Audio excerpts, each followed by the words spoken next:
Wednesdays, Sundays, catch the ride. Football hoops, we breaking wide. Stats and facts, truth on high. SWAC talk where the combo's real. From Texas to Florida, we seal the deal. Just pull up, the vibes are real. Chopping it up, we spin the wheel. Hit the corner of the field, we strategize. Breaking the game down, no disguise. Play by play, we analyze. I wear sharp, we magnify. SWAC talk where the combo's real. From Texas to Florida, we seal the deal. Just pull up, the vibes are real. Chopping it up, we spin the wheel. Wednesdays, heat, Sundays, ignite. We talking legends shining bright. Back and forth, day or night. This the plug, we bring the light. SWAC talk where the combo's real. From Texas to Florida, we seal the deal. Cats pull up, the vibes are real. Chopping it up, we spin the wheel.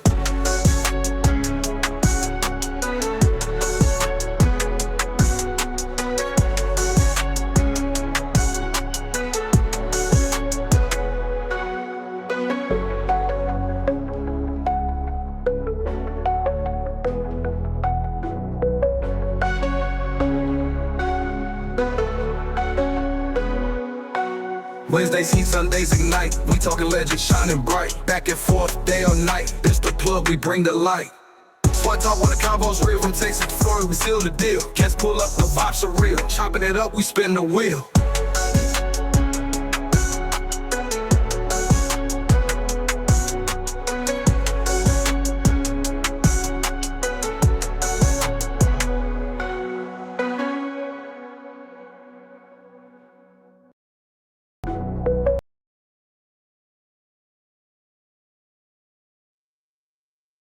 All right, everybody, what is going on? How y'all doing? Welcome to today's edition of SWAC Talk, the show we cover the SWAC inside and out. Of course, I am your tour guide around the SWAC Seawells, and today we're gonna take a little break from football just for a few minutes and talk a little bit of SWAC men's basketball. We are through the first month of the season, so we got only a few games of non-conference play before conference play starts. Most teams don't have a lot of games in December, so we don't really have a lot of action this month. We will start conference play in January, so that's when the focus will ramp up. But I wanted to take a little pause for the cause for basketball and show a little love to the guys out there hooping. And we'll be back on our football wave on Wednesday as we preview the Celebration Bowl. We do have SWAC Smoke on Thursday night, 6 p.m. Central, 7 p.m. Eastern. And we will be recapping the Celebration Bowl on Sunday. So y'all keep it locked here for that. Before we start into this men's basketball update, as I'm calling it, we're going to kind of take a look at what's been happening in the first month and a few days of the season. I want to shout out the Southern University Lady Jaguar basketball team. 2 big wins this week over Power 4 teams from the Big 12. So they won 2 games against the Big 12 this week alone. They beat Arizona this week, and then they beat Houston last night. So 2 big wins. Those are foundational blocks for a program. And quietly, Southern women basketball team is one of the more consistent teams that's in the league. They traditionally are always in the top 3 or 4 of the league at any given time. So, they've won their share of conference championships. They won a regular season championship last year. That you can go back to the start of the Sandy Pugh era, and this team has been always in the hunt. So I don't think they get the recognition that other programs get. So I wanted to just shout them out for that, because they two good wins, and both wins, they basically control that game. After both wins, the coach of the other team said that they were the more physical team. They were, they were more aggressive. They dictated the pace of the game. They led the Houston game from start to finish. So, and got to lead up to at least 15 at a couple occasions. So, that's as good as it gets against power conference teams. So, we'll see what happens in the SWAC. The SWAC's a different beast at times. So, we'll see if they can make it through the gauntlet of the conference. But I wanted to shout them out for those 2 wins that they picked up this week against the Big 12. So now we're going to jump into, before we jump into our men's portion of this thing, make sure you like, comment, share, and subscribe. And also hit those socials: Facebook, SWAC Talk, Instagram, SWAC Talk, Twitter, SWAC Talk 76. And if you would like to donate to the show, the Cash App is $SWAC Talk. So let's jump into this. Little disclaimer: I'm not using any stats or standings to say if a team is good or bad at this point. I mean, obviously, if a team's winning games, they're not bad, but everybody's playing different levels of competition at this portion of the season. So, some teams might have higher numbers than others, and then once we get into the conference play, those teams that are in the lower portion of the standings right now could be the teams that run away with the league. So, I don't want standings don't really mean anything at this point. In the non-conference stats, they have different meaning because teams play different levels of competition, but at this point, that's the only thing we got to measure these teams by. So if I look at a number and it's low, that doesn't necessarily mean that this team is gonna be that way through conference play. I'm sure most people know that, but I still always like to point it out because I'm not doing this to say if a team is last in the standings right now that they the worst team in the league. Overall, it could be, they could have played more power opponents than the other teams have. Because some teams play all power opponents. Some teams play a mix. Some teams play a lot of lower division teams. So you never know. But we're gonna look at that, and then we also what I like to keep tabs on are D1 non-conference wins. I think winning these games out of conference, whether it's against a mid-major or a high-major team, those are the wins that help you in your Ken Palm ratings and your RPI ratings, your net ratings. That's what makes it better for the conference, because when you have a lot of teams ranked in the 300s, if you got a team ranked in the 100s, their ranking is going to slide because the team's lower than them. And if they lose to one of those teams, their rankings are going to tank. So, winning these games out of conference is always vital. So we'll tally it up at the end of my run through. So let's go ahead and get started. I'm gonna run this through based on how the standings are. We'll start at 12 and go up to 1 again. These numbers aren't the full portrait of a team. This is just a portrait of the team right now. So we really can't do a whole lot about it. And that's that. So let's go ahead and jump into this. All right, first up is UAPB. Right now, they are 1-9 overall. Like I said, they've had a pretty tough go of it. They do have a D1 win over University of Illinois Chicago, so they have a nice out of conference win that can definitely help them out. Just kind of looking at where this team is at this portion of the season. I'm only going to point out anything that they've done, that's in like the top 3 or 4 in the conference. So they've really kind of struggled offensively and defensively, scoring points. So nothing really there. They've also struggled shooting the ball and they've struggled getting stops. 3-point shooting has been rough for them this season, which is different from last season, because last season they were a team that was streaky at the 3, but they still shot the 3 pretty well.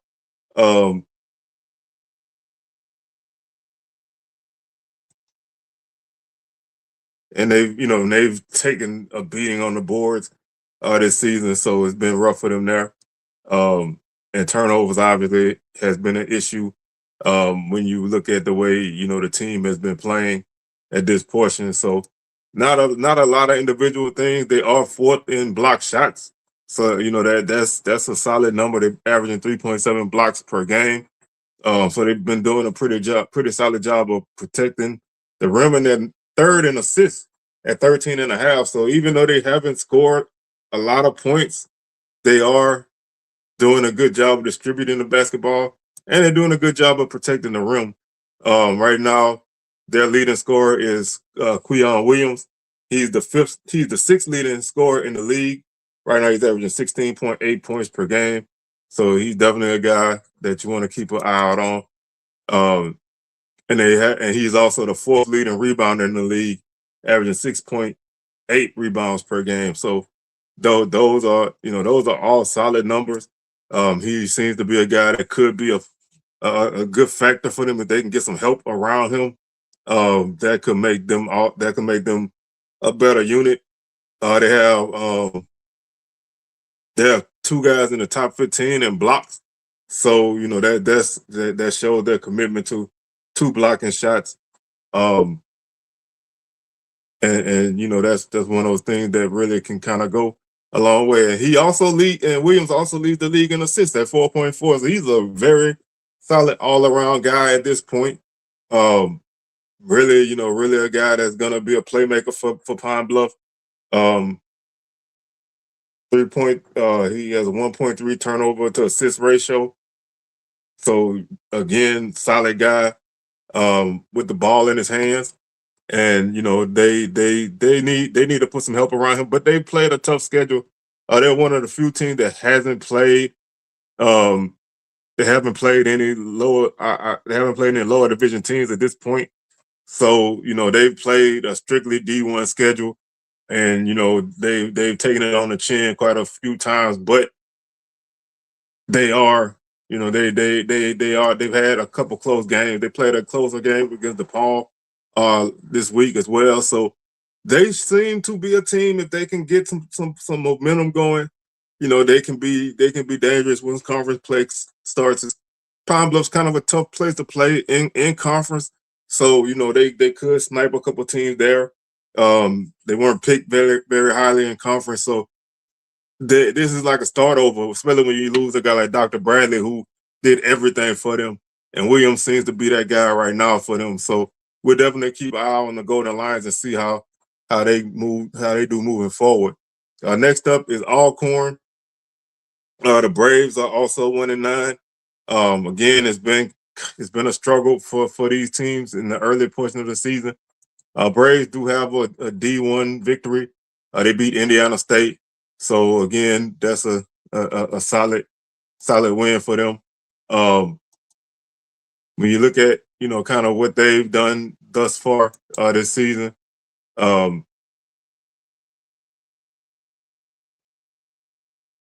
team wise, they're scoring like 66 points per game, which is 9th in the league at this point. So nothing there. They're giving up a good bit of points at 90, which is also lowly ranked. They're about average at shooting in terms of rankings at 44%. And teams are when you play these high level teams, they're gonna shoot pretty well against you, so that will make your numbers go down. But they do lead the league in team 3-point percentage at 37%. So they've taken 201 threes, which is the third most in the league, well, the fourth most in the league, and they've made 75. So which is I think is tied for the league lead. So they have shot the three well. That's one thing they do have going for them, but they struggle in 3-point defense, so that kind of goes against them. It's kind of a wash. Like again, it's early and you're playing tougher opponents, but Alcorn is struggling on the boards, which is not an Alcorn type thing. They're typically pretty tough on the boards, but they have a new coach, so there's going to be some new philosophies there. And so they're getting beat up on the boards. They have a negative rebound margin of 10, so they've really lost the rebound battle in a pretty rough way in most of their games. They turn the ball over a lot. They don't have many takeaways. They got low assist to turnover ratio. They do lead the league in block shots at 4.5. So they, when teams have gotten there, to the rim, they've done a pretty good job of turning teams back. But they just can't stop teams from outside, and that's really eating them alive. And so that makes things tough for you to get those stops when teams are knocking down jumpers on you from outside. When you look at the leading scorers, they don't have any. Their leading scorer right now is Shane Lancaster. He's 19th in the league in scoring with 11.4 points per game. So, like I said, this is a team that's averaging like 66. So you're not gonna have a lot of guys scoring high unless you do have like one guy that scores a lot of points. But right now, Lancaster leads the team with 11 points. Oh, excuse me. I looked at that. I looked at that. Oh, is that right? Yeah. I'm scrolling and looking at things at the same time. So yeah. Rebounding, do they have anybody there? Um,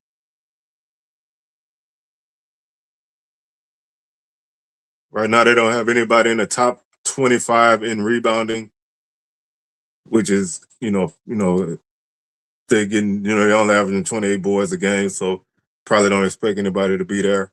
Um, Jamil Morris is 20th in the league in assists at 2.1 per game. And like I said, they do lead in block shots. Their leader in block shots at this point is Tyson McDaniels. He averages a block a game. And so, they've done it, they've done it with multiple guys. They don't have, just the one guy that blocks shots. They're kind of doing it in stereo, so to speak. So, they've had a rough go of it again. They haven't played very many lower level teams, and it is going to show when you have that kind of record, and you play that kind of competition. It's going to show that that you've had a rough go of it. So they just have to keep the course and get themselves in a position to where they can come up on top and once they get into conference play, because right now it's going to be an uphill battle. Next up is Valley. Valley doesn't have any D1 wins. They are 1-8. They don't have any D1 wins at this point. They're one of a few teams in the league that don't have a D1 win. But they do have we'll get to the individual things, but right now they're because of their competition, their numbers are pretty low. Um, they're pretty much around the middle of the pack in everything. Um, so they're not really bad at much. They struggle at 3-point shooting. I would say that's probably their worst thing. Everything else is like seventh or eighth. They do lead the league in free throw shooting at 76%, which if they keep that up, that can definitely be the difference between a win and a loss. But their opponents shoot free throws pretty well too at 73%. So, that could give or take, but at this point, free throw shooting can help you. Again, the middle of the pack in rebounding, seventh in both offensive rebounding and defensive rebounding. Turnovers, they're 11th, so they've had a rough time there. They don't really force a lot of turnovers, but they turn it over a lot. They're sixth in assist to turnover ratio.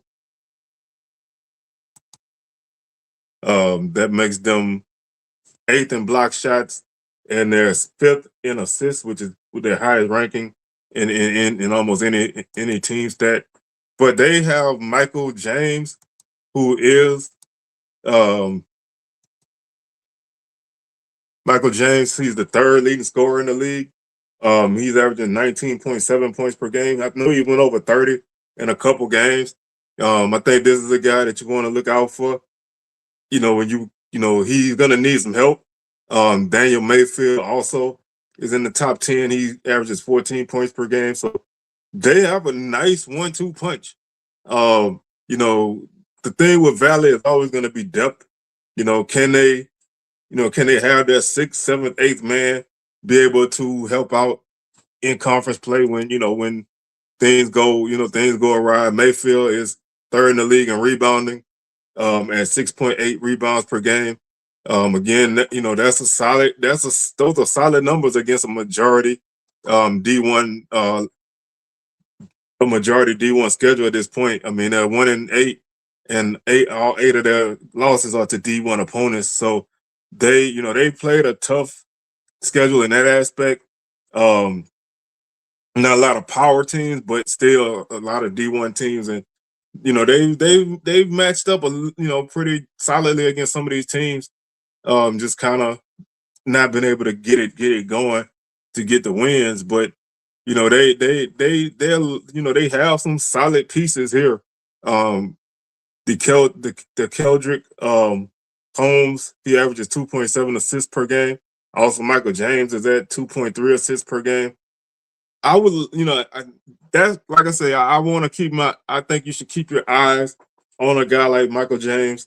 Um, Once conference play starts, I mean, in conference play, sometimes one guy can carry you a long way. So, that's definitely a guy that I want to keep. I will keep my eyes on because I think he can definitely be a factor. Mayfield averages 1.1 block per game, which is sixth in the league. So that's those are solid pieces that they have. But to me, it's always going to come down to the bench. Can that bench chip in the points, rebounds, assists, whatever it is that you need any given night. Especially when you're on the road, you need those extra guys because sometimes mysteriously fouls start to pop up on your key guys, and if those guys are playing heavy minutes and the other guys aren't, when you need to depend on somebody to play more minutes than they normally do, sometimes things can kind of get a little funny there. So, I think that that's a key component for them. Next up would be Jackson State, and at this point, JSU they haven't played a non D1 opponent, so I don't take a lot against this team because I still think this is going to be one of those teams. If they're healthy, as long as they stay healthy, this is going to be one of those teams that's going to be right there in the mix. And JSU typically plays a tough non-conference schedule, and they might come in with one win or no wins, and they go on their conference run. So not really putting a lot of stock into this record at this point or anything else with them right now, because of the slate that they play. This probably gonna be a vastly different team once conference play starts. But right now they're 1-7. They do have a D1 win against ULL. So, again, that's always a good thing. Right now they aren't really scoring points right now and they're giving up a ton of points, but they're playing a really tough schedule at this point. So it's kind of tough to make anything out with them. They're not really shooting the ball well. Opponents are shooting well.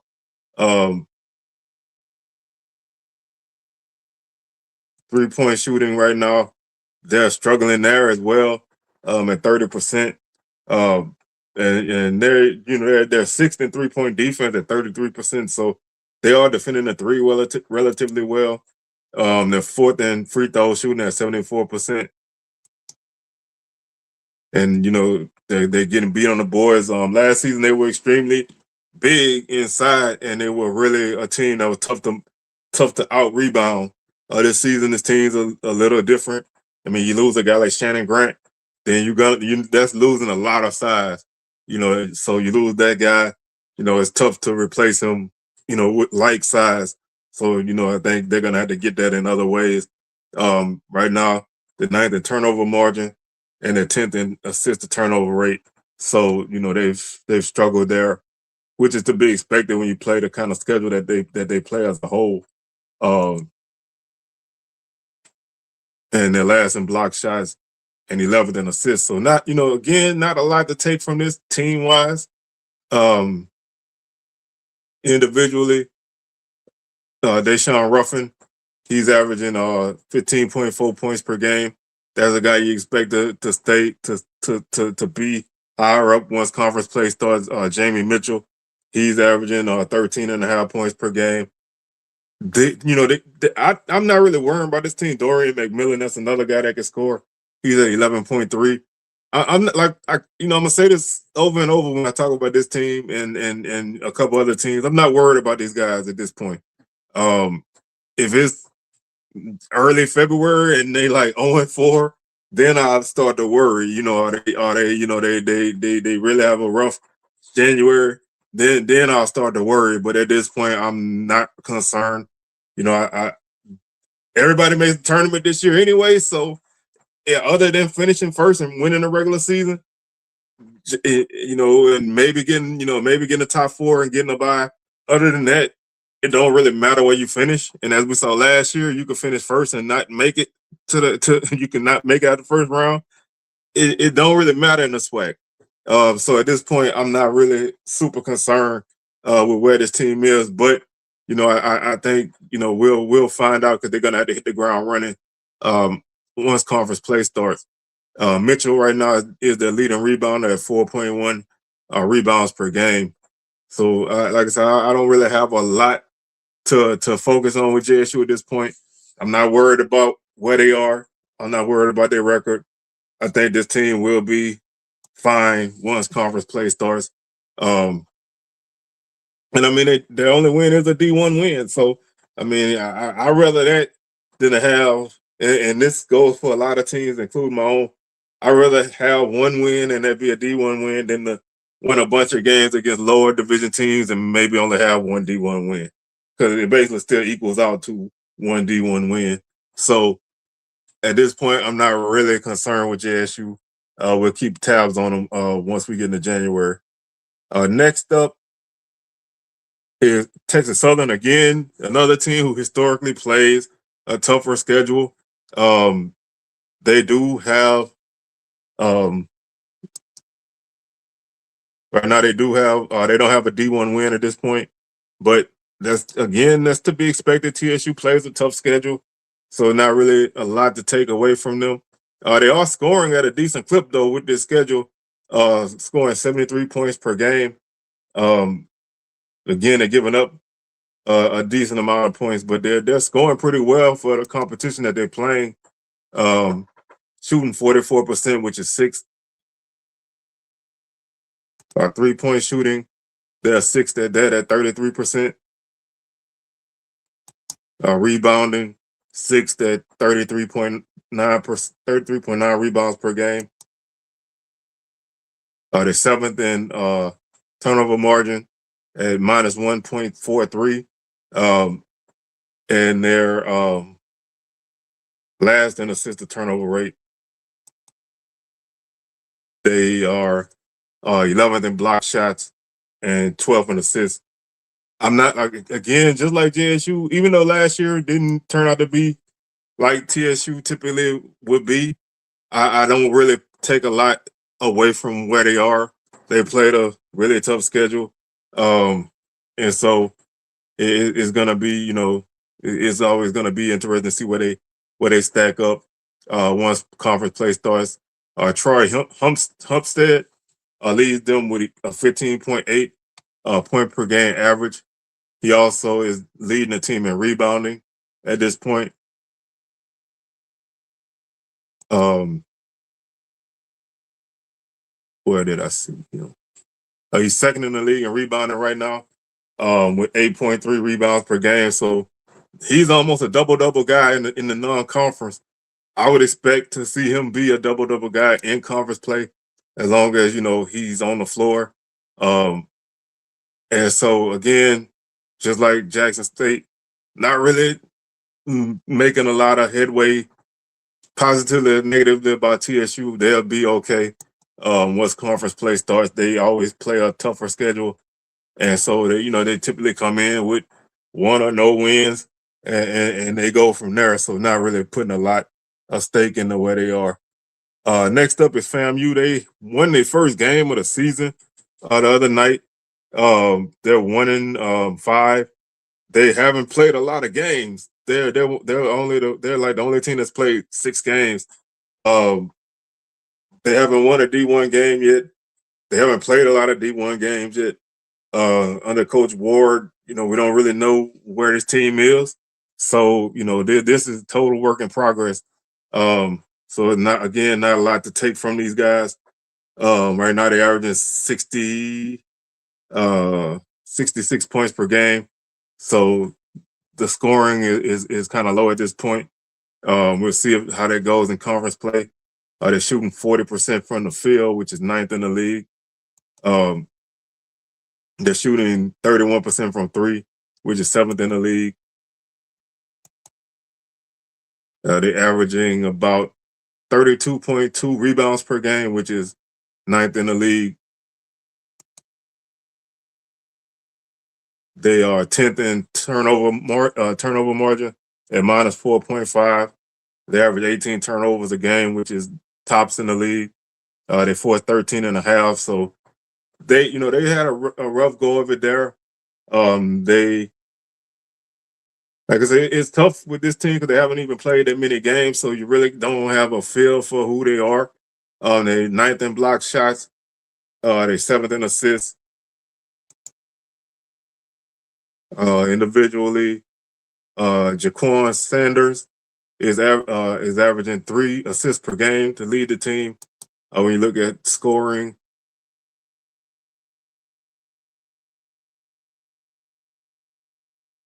Tyler Shirley, he leads the team with 11.2 points per game. Not a big sample size for this team at all, so really tough to kind of gauge where they are. They're definitely going to be one of my question mark teams going into January for the start of conference play because don't have a clue of where they are right now. Don't have a clue of who they are. Only playing 6 games and they don't have that many non-conference games left, so not a lot of opportunities to really figure out who these guys are and what they do. So just this is a total wild card team. It's tough to predict what they are and where they are, especially with um, playing a couple fewer games than most teams at this point. Next up, we have Bethune Cookman. This team started off the non-conference with a bang. A close loss to Auburn in overtime. They do have a couple D1 wins over Ohio and South Carolina State. Again, I think this team is gonna be right there in the challenge for the conference. So not really worried about them. They're averaging 73 points per game right now. They're giving up 78. They're shooting 44% on defense. They're allowing 45% shooting. They're shooting 35% from 3. Opponents only shooting 32%, which is second in the league. So they defend the 3 well, even in the non-conference. They're struggling at the free throw line, shooting 64%, but we'll see if that gets better as conference play goes on. They're third in rebounding at 35.1 rebounds per game. They're giving up 39 rebounds per game. Turnovers, they average 10.7. That's the fewest in the league at this point, but they don't really force a lot of turnovers either. But they do have a positive turnover rate, which is makes them turnover margin, which makes them one of only 5 teams with that at this point. But anytime you play, non-conference slate and you don't turn the ball over that much, that's going to carry over into conference play. So, excuse me. So having a team that takes care of basketball is going to go a long, long way in helping you throughout the season. And like I said, this team right now are 3-6, so they won their share of games, and you kind of got an idea of where they are. I mean, obviously, with more wins, you got a better idea of a team. They're second in block shots at 4.1. They're fourth in assists at 13.4. They're sharing the ball well. They're protecting the rim. They're playing pretty well, and they will play better as conference play gets going. Once these guys really kind of start to fully mesh. Jacoby Hetty is averaging 15.6 points per game. Arterial Morris, he's averaging 13.7 points per game. Daniel Ruzon, 11.9. So they have 3 double-digit scores at this point. Well, 4 actually. Quentin Hetty is at 10.7 points per game. So they have 4 double-digit scores. That's a pretty balanced group, and those numbers only going to get better in conference play. Jacoby Hetty is averaging 5.4 rebounds per game, which is 10th in the league. Ariel Bland is averaging 5.2 rebounds per game. So they're doing a lot of things well. The wins just haven't come yet in a consistent manner, but they will in conference play. So again, Not really worried. There's another team I'm not worried about. I'm at this point, I'm not worried about anybody. But when I say that for some teams, I really mean that these teams will be huge factors in the race. I mean, I'm not worried about Valley because I kind of, Valley's going to be where they are. But I'm not worried about Bethune-Cookman because they're going to play better as they get against like opponents. Next up is Alabama State, and the Hornets have been a bit of a surprise in the non-conference. They 3-6. They've played well in a lot of games. They put up some points. They have a couple of D1 wins over UAB and IU Indy, who is a team that a lot of mid-major Twitter accounts fell in love with because they score a lot of points. But Bama State was able to outscore these guys, and like I said, they beat UAB. So they've picked up some wins, and they're finding themselves playing some better ball. Wasn't quite sure where these guys would be at, so that's why I'm saying they're surprised because they lost a lot from last season, but they're scoring 79 points per game, so the offense is there. Defensively, they're giving an 81.4. So they kind of having some shootouts, but they won a few. They're shooting 44% from the field. Defensively, giving up 45%. 3-point shooting, 35% from Bama State. I think that number is solid. They were a team that shot the three well last season. Basically, everybody on the floor except for their 7-footer shot threes last year. I don't think that philosophy really going to change a whole lot. So in this portion, you can see them continue to shoot the ball well from outside. They have struggled against the three on defense, allowing 35%. But, again, they've played some up and down games. They're second in rebounding at 36.9. They're fourth in opponent rebounding at 37.4. Turnovers. This last season, they were really, really good at turning the ball, at not turning the ball over. You really couldn't turn them over. This season, they averaging 13.1 turnovers per game, and they forcing 14.7. Not the level of last season, but still a really solid number. They second in assists at 14.8. They are sixth in blocks at 3.5. They average 9 steals a game. So this team is a pretty solid unit right now. Again, a lot of new faces here. Ashton Anderson is averaging 17.9 points per game. Also, Michael Simpson, he's averaging 16.9 points per game. So they have the scoring. They have guys that can put the ball in the basket, and if they continue that route, they're gonna be a factor in the conference. Because obviously if you can outscore teams, you're gonna win games. You don't wanna always have to be a team that has to shut down teams to win games. But if you can do it, that's always a good thing. But if you can just avalanche teams with points, you got a better chance than not of pulling out wins in conference play. So Bama State right now is the team I would say is my surprise because they lost a lot, and they lost a lot of key guys from last season, and they seem like they found something right now that works. If they can build on this, they'll definitely be right there in conference play. And the SWAC could run through Alabama with the Bulldogs coming up a little bit later. So the SWAC could run through Alabama. That's not something that should be taken lightly. Next up is Grambling. They 3-5. They won a couple of D1 games. They beat Southern Miss, and they beat Howard. They have a home and home with Southern Miss, which you don't really see home and homes too much no more in the non-conference. They got an opportunity to go to Hattiesburg and pick up a win. That would be great to sweep a team in the non-conference. Coach Query, his guys are playing well. They had a I think, a 2 or 3 point loss to Tulane. They've been tough. Not really, they're not really doing it with points, but they're playing pretty solid defense for the non-conference.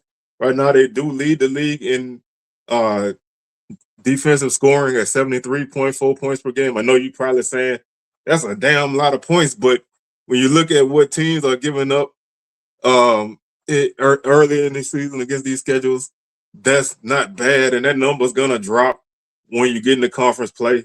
So that's gonna be something that they do improve as conference play goes on. They're shooting 44% from the field. Um, Defensive opponents shooting 45%. Um, right now they're not really shooting the three great at 30%. But again, I think this is a new team. These guys are kind of figuring each other out. Some things are going to improve as conference play goes on. And right now they're averaging about 30 rebounds a game. That's kind of un-Grambling like, because Grambling typically is a bigger team, and they under Coach Jackson they were really defense and rebounding type of team, score in the mid-60s, kind of grind you down, with the sides, and dominate the inside, block shots, rebound, play defense. They're not that anymore at this point. But they do lead the league in defensive rebounds, or opponent rebounds at 34 even. So opponents haven't really beat them up on the boards too much. They have a -4 turnover, -4 rebounding margin, which is not bad. They're averaging about 15 turnovers per game. They force 15.3. So they do have a positive turnover margin. Even though it's not huge, they do have one. When you look at block shots, right now they're seventh, and they are also eighth in assists. Individually, they are led by Antonio Munoz. He's a freshman, and he's been playing really solid. He had a nice little burst in the first few games of the season, averaging 12 points per game. We'll see if he can, keep that going as a young guy. He's a rim rocker. He's had a couple of big dunks this season. Definitely a highlight reel type of guy. We'll see how he goes throughout the season. And so, that's definitely a name to look out for. Jamil Lane leads the team in rebounding at 4.9, which is 15th in the league. So, again, I think Grambling is going to be, if FAMU was any indication last season under Coach Curry, Grambling is not going to be a team that you count out. Once they get going, they should be a factor in the race. I do think this is going to be a competitive race this season. Everybody's high on Bethune-Cookman, and Southern is right there, but I think there's 5 or 6 teams that could legitimately win the conference tournament this season. So you can, and with a couple of surprises, you can't count out anybody this season. And Grambling is definitely in that mix at this point. Next up is Prairie View. They've had a mix in their schedule. They've played like 3 non-D1 teams, and they do have a D1 win over North Florida. But they've so their numbers are a little bit higher. Similar to Southern, they're averaging 81 points per game. They're giving up 75. Those numbers are second and third, respectively. Right now, they're shooting 44%, which is fourth. Defensively, they're third at 44% as well. Three-point shooting. Excuse me, they're shooting 30%. Free throw shooting, they're second in the league at 75%. Rebounding, they're fourth at 34.3. Opponents, 37 rebounds per game. They are tops in the league in turnover margin at 6.4. They average 12.3 turnovers per game. They force 18. Both of those numbers are pretty high in the league. When you look at what they've done assist-wise, they average They average 11.7 assists per game, which is sixth, and they're fifth in block shots at 36.7. They do have a guy in Tarion Joseph, Scooter Joseph, who used to play at Southern. Um, he's having 21 points per game. That's a guy that could definitely go for 30 on any given night. So you can look for him to fill it up. Corey Wells is also scoring at about 13.9 points per game. So that's a nice punch right there. And Dante Horn is averaging 11.7. So, they've been able to put a lot of points on the board again, kind of a different slate with more non-D1 opponents than D1 opponents. Well, more non-D1 opponents than most teams. So they've been able to stack up some wins, which helps, especially when you're trying to rebuild your team. You that kind of stuff can help you. Corey Wells is ninth in rebounding at 5.7 rebounds per game. And like I said, I think what was gonna make Prairie View a tougher team to beat this season is the fact that they do have a guy that can. I mean, they had some guys last season that could score, but Joseph is a guy that can score. He can get hot and hit 8 threes. He got a nice little float game. He's a guy that can score in any way. And he's shown that he had back-to-back 30-point games in his first in his time at Southern. So he's flowing in the offense. He can carry a team to a victory. And so that can help with a team that's looking for an identity.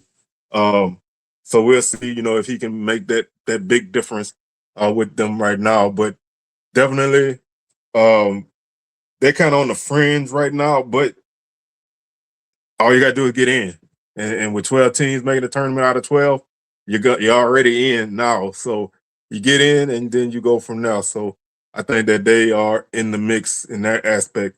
Next up is Southern, and they played 3 non-D1 opponents as well. They have a Division I win over Washington.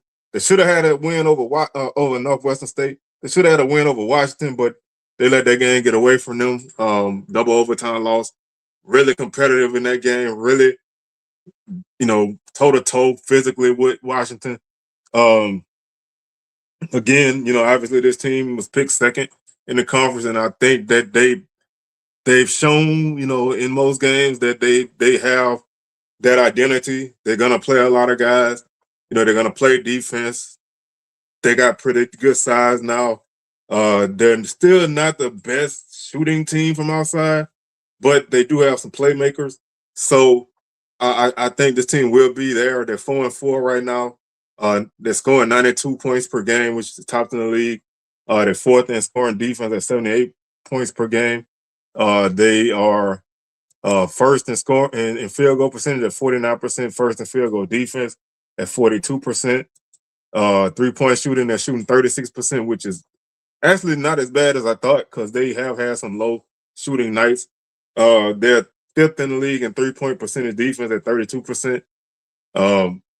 Free throw shooting has improved. I mean, they're only shooting 67%, but that number is up from last season.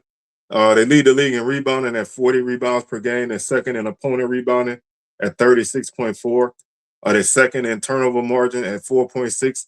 They're averaging 13.3 turnovers per game, forcing 17.9. They first in assist to turnover margin. Assist to turnover ratio. Block shots, they're third at 3.8. Assists, they're first at 18.3. They lead the league in steals at 12. So, a lot of that is because of, beating up on a few teams. But, in recent games, they have played well against their non-conference opponents. Michael Jacobs is the leading scorer in the league right now at 22 points per game. Also, at this point, Damari Jones averages 10.8 points per game. If this team is anything like they were last year, you're gonna see a lot of balanced scoring. But I think this season they're leaning harder on Jacobs. So it's not necessarily gonna be like last season where you had a lot of guys that that were around that 9, 10 point per game mark. This is probably gonna be one of the seasons where you have a guy who's in the high teens or the 20s, and everybody else kind of fills in from there. This team is probably gonna go as Michael Jacobs goes, and that could be a wild card factor for Southern because sometimes he can be a little bit erratic. If that's the case, they may drop a couple more games than they did last season, but I think this is still going to be a team that's going to play defense and they're going to rebound.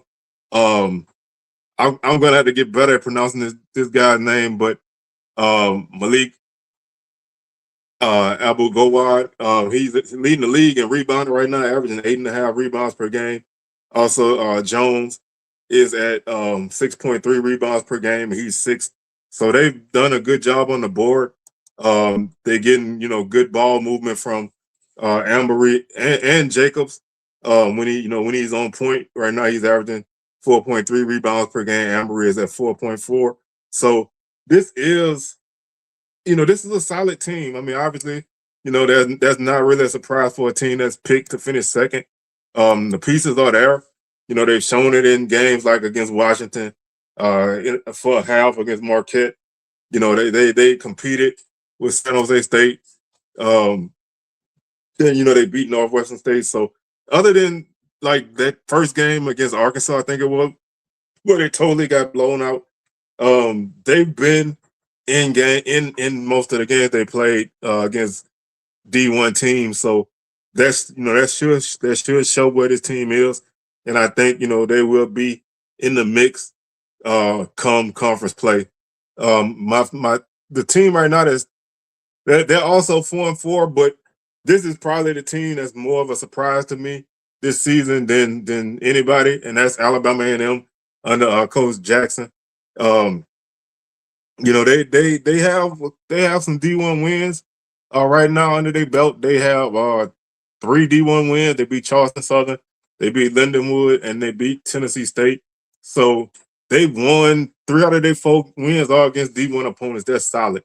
Right now they're playing that kind of Coach Jackson ball. They're not really scoring a lot of points.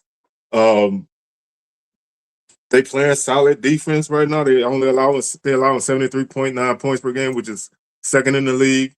The offense hasn't really caught on yet. Shooting 40%.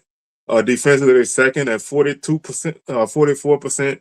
And that's why I said, with Grambling last season, you play defense, rebound, you run when it's there, but you're gonna be a half court type team. 34% from 3, which is 5th in the league. They lead the league in 3-point defense at 28%. Rebounding. Right now, they're 5th in rebounding at 33.9 rebounds per game. 6th in opponent rebounding at 38.6.